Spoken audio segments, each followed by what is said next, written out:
دیکھ رہے ہیں، میرا خیال تو یہ ہے کہ وہ سب اللہ کی طرف سے ایک مار ہے کہ اگر آپ بریلی مذہب سے تعلق رکھنے والے ہیں تو آپ ایک باطل مذہب پر چل رہے ہیں۔ جلد سے جلد بریلی مذہب کو، جو اس مذہب کو جلدی چھوڑ۔ السلام علیکم ورحمۃ اللہ وبرکاتہ۔ میں محمد امتیاز پلاوی۔ معزز ناظرین، آپ اچھی طریقے سے جانتے ہیں کہ بریلی مذہب سے تعلق رکھنے والے علماء و خطباء کس طریقے سے عوام کو گمراہ کرتے ہیں، اہل سنت و جماعت احناف علماء دیوبند کے خلاف گستاخی بھرے الفاظ کا استعمال کرتے ہیں، گالی گلوچ کرتے ہیں، علماء دیوبند کے خلاف اپنی عوام کو بھڑکانے کی ناپاک کوشش کرتے ہیں۔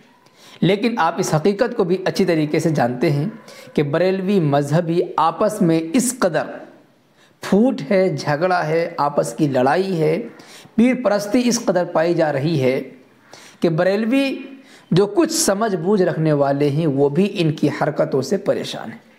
اور ہم نے یہ بھی بتائی ہے اور ہم نے آپ کو یہ بھی دکھایا ہے کہ بریلوی جو کچھ سمجھ بوجھ رکھنے والے ہیں، حقیقت کو، سچائی کو جان چکے ہیں، وہ بریلوی مذہب کو لات مارنے کے پر اہل سنت و جماعت احناف علماء دیوبند کے سیدھے راستے کو چن رہے ہیں، اپنا رہے ہیں۔ اس سے پہلے ایک ویڈیو ہم نے اور دکھایا تھا کہ کس طریقے سے خطباء آپس میں ہی اسٹیج پر لڑ رہے تھے، جھگڑ رہے تھے، مار پیٹ کی نوبت آ گئی تھی۔ اسی طریقے سے ایک ویڈیو ہم آپ کی خدمت میں دکھانے جا رہے ہیں کہ آپ دیکھیں، اتنے بڑے بڑے جبہ قبہ دستار والے ہیں، اتنے بڑے موٹے پیٹ والے ہیں، دین کی بات کرنے کے لیے اسٹیج پر براجمان ہیں، کرسی پر بیٹھے ہوئے ہیں، اور ایک صاحب دعوت اسلامی کے مخصوص لباس میں ملبوس ہو کر کے کس طریقے سے آپس میں جھگڑ رہے ہیں۔ ایک صاحب تو کہہ رہے ہیں کہ ہم دعوت اسلامی والے ہیں، اور اس کے بعد مارنے کے لیے بھی کھڑے ہو جاتے ہیں۔ پہلے آپ اس ویڈیو کو دیکھیں، اس کے بعد انشاءاللہ مزید تبصرہ کیا جائے گا۔ آپ بھی ایسا مت سمجھ لینا، آپ غلط، میں پہنتا ہوں، میں دعوت اسلامی والا ہوں، میں نے آپ کو کچھ نہیں کہا، دعوت اسلامی والا میں ہوں، آپ پتہ نہیں ہے مجھے، میں نے آپ کو آج تک اونچی آواز میں بات مت کر۔ صحیح تھا۔ معزز ناظرین، اس سے پہلے بھی کئی ویڈیوز ہم نے دکھائے ہیں اور آپ نے دیکھے ہیں سوشل میڈیا پر۔ ان کے علاوہ بھی بہت سارے ویڈیوز آپ کو دیکھنے کو مل جائیں گے، خاص طور سے بریلی مذہب کے علماء، خطباء اور شعراء کس طریقے سے کرسی کی لالچ میں یا کسی اور لالچ میں، پیر پرستی میں آپس میں ہی مدبھیڑ ہے، آپس میں ہی لڑ رہے ہیں۔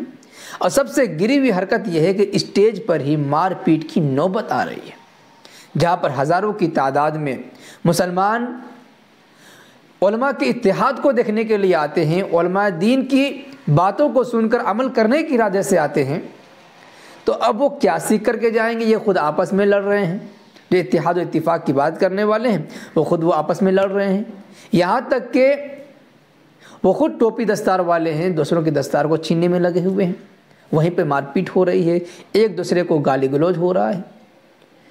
تو ان تمام حرکتوں کو دیکھنے کے بعد کیا مسلمانوں کو صحیح رہنمائی ملے گی؟ نہیں ملے گی۔ اور سمجھ لیجئے کہ جو کچھ بھی آپ بریلی مذہب کے اسٹیجوں پر یہ ناچ گانے، لڑائی جھگڑے دیکھ رہے ہیں، میرا خیال تو یہ ہے کہ وہ سب اللہ کی طرف سے ایک مار ہے۔ یہ دکھایا جا رہا ہے کہ دیکھو، اہل حق علماء کے خلاف زبان درازی کرنے، گستاخانہ کلمات کہنے اور ان سے الگ ہونے اور الگ کرنے کا نتیجہ کیا ہوتا ہے کہ اللہ پاک نے ان کے اندر ہی خود نا اتفاقی پیدا کر دی، پھوٹ ڈال دی۔ میری پھر ایک مرتبہ گزارش ہے کہ آپ اس حقیقت کو دیکھنے کے بعد اس بات کو یقین کریں کہ اگر آپ بریلی مذہب سے تعلق رکھنے والے ہیں تو آپ ایک باطل مذہب پر چل رہے ہیں۔ جلد سے جلد بریلی مذہب کو، جو کہ باطل مذہب ہے، مخالفت، عداوت، جھوٹ، گالی گلوچ والا مذہب ہے، اس مذہب کو جلدی چھوڑ کر کے اہل سنت و جماعت کے سیدھے راستے پر چلیں، جن کے حقیقی مصداق اور احناف کے سچے ترجمان علماء حق، علماء دیوبند ہیں۔ ویسے سلسلے میں آپ حضرات کی کیا رائے بنتی ہے کمنٹ باکس میں ضرور لکھیں، ویڈیو کو لائک کرنے کے ساتھ خوب شیئر کریں تاکہ دنیا تک یہ پیغام پہنچ سکے، ان تک یہ سچائی پہنچ سکے اور بریلی مذہب کو لات مار کے سیدھے راستے پر آنے کی کوشش کر سکے۔ شکریہ، جزاک اللہ۔ السلام علیکم ورحمۃ اللہ وبرکاتہ۔